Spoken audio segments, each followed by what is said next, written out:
kalian yang kami banggakan. Pertama-tama, mari kita panjatkan puji syukur kehadirat Tuhan Yang Maha Esa, karena atas rahmat dan karunia-Nya kita semua dapat berkumpul di sini dalam keadaan sehat.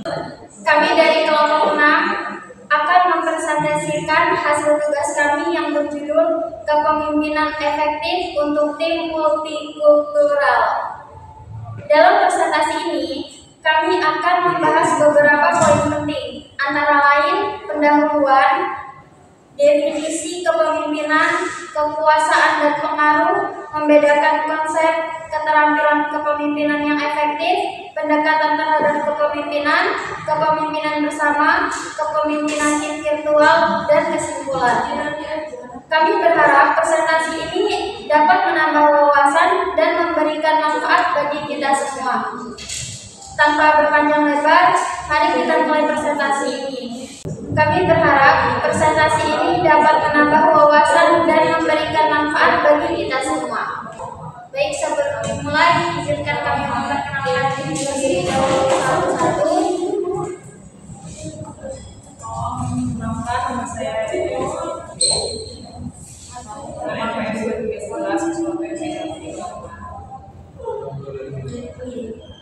Perkenalkan, nama saya Ida Mawardani dengan NPM 2311. Perkenalkan, nama saya Oka Tri Cahyani dengan nomor NPM 231080229. Tanpa berpanjang lebar, mari kita mulai presentasi ini. Pada Oka Tri Cahyani. Baiklah, materi yang pertama yaitu pendahuluan. Di era globalisasi saat ini, kolaborasi lintas budaya menjadi hal yang semakin umum dalam dunia kerja, sehingga kepemimpinan dalam tim multikultural memegang peranan yang sangat penting.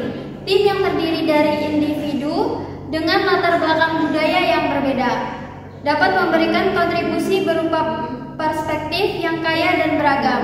Namun, di sisi lain juga menghadapi berbagai tantangan komunikasi, nilai, dan harapan yang berbeda.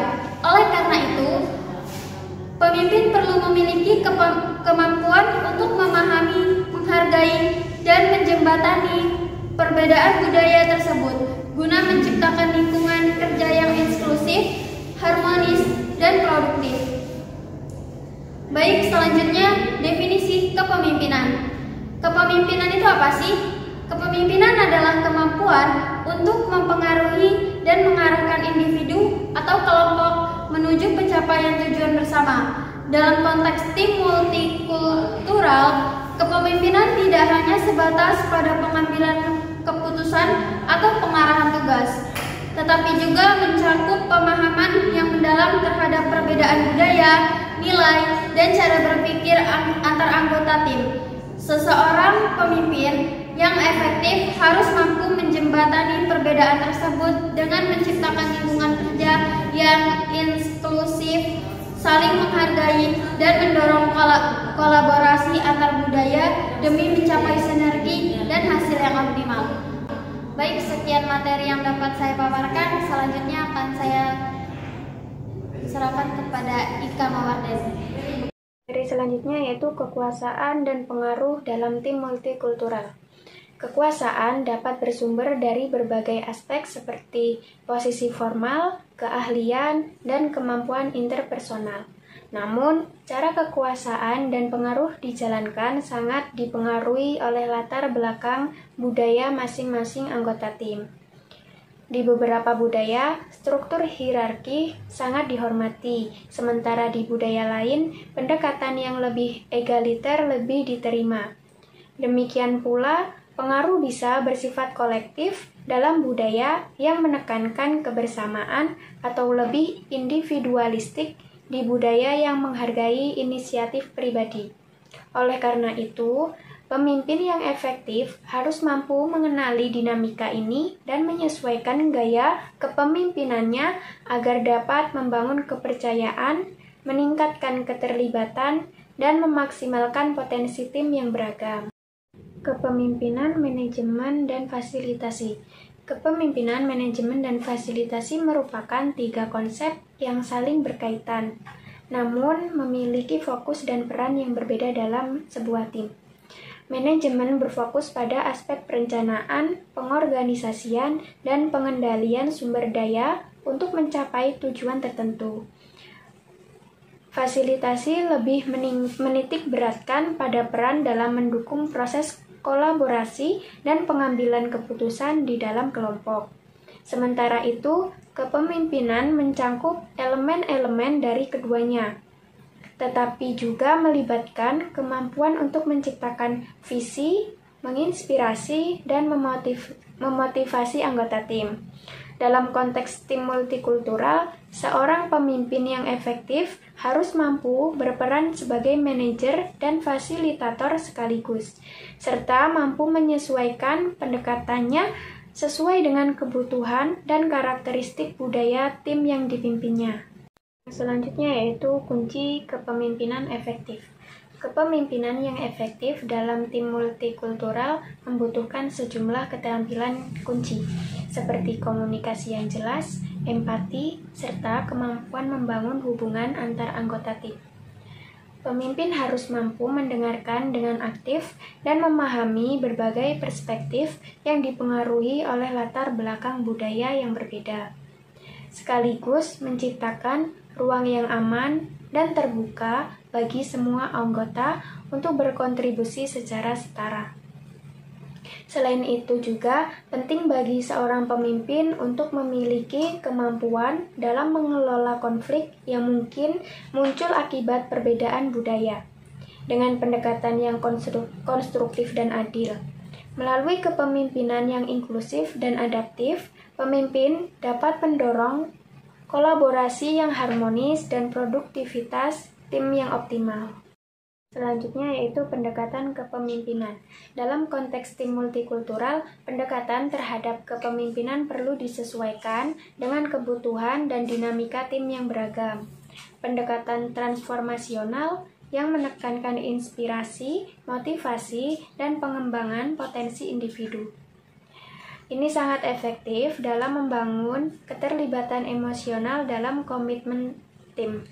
Sementara itu, pendekatan situasional menekankan pentingnya fleksibilitas dalam gaya kepemimpinan, di mana seorang pemimpin harus mampu menyesuaikan cara memimpinnya berdasarkan kondisi, tantangan, dan karakteristik anggota tim. Dengan cara menggabungkan berbagai pendekatan ini secara tepat, pemimpin dapat menciptakan lingkungan kerja yang responsif, inklusif, dan mampu untuk beradaptasi terhadap kompleksitas budaya dalam tim. Baik, saya akan menjelaskan materi selanjutnya, yaitu kepemimpinan bersama. Kepemimpinan bersama adalah pendekatan di mana tanggung jawab kepemimpinan tidak hanya terpusat pada satu individu, melainkan dibagi antara anggota tim. Dalam tim multikultural, pendekatan ini sangat bermanfaat karena memungkinkan setiap anggota tim untuk berkontribusi berdasarkan keahlian, pengalaman, dan perspektif unik mereka. Dengan mendorong partisipasi aktif dan pemberdayaan anggota, kepemimpinan bersama dapat meningkatkan rasa memiliki, memperkuat kolaborasi, serta memicu inovasi yang lebih kaya. Pendekatan ini juga membantu menciptakan struktur yang lebih inklusif dan demokratis, yang sangat penting dalam mengelola keragaman budaya secara efektif. Selanjutnya, ada kepemimpinan tim virtual. Dalam era digital, banyak tim multikultural bekerja secara virtual, yang menuntut pemimpin untuk memiliki keterampilan tambahan dalam mengelola tim jarak jauh. Kepemimpinan virtual menekankan pentingnya penggunaan teknologi komunikasi yang efektif, pengelolaan waktu yang baik, serta kemampuan untuk membangun rasa kebersamaan meskipun anggota tim berada di lokasi yang berbeda. Pemimpin harus mampu memanfaatkan berbagai alat kolaborasi digital untuk menjaga koordinasi, keterlibatan, dan produktivitas tim. Selain itu, pendekatan yang sensitif terhadap zona waktu, perbedaan bahasa, dan norma komunikasi sangat diperlukan agar seluruh anggota merasa dihargai dan tetap termotivasi untuk bekerja sama secara harmonis. Kesimpulan, kepemimpinan yang efektif dalam tim multikultural menuntut pemahaman terhadap perbedaan budaya, kemampuan komunikasi yang inklusif, serta fleksibilitas dalam pendekatan. Dengan menggabungkan berbagai peran dan strategi, pemimpin dapat menciptakan lingkungan kerja yang harmonis, kolaboratif, dan produktif di tengah keragaman.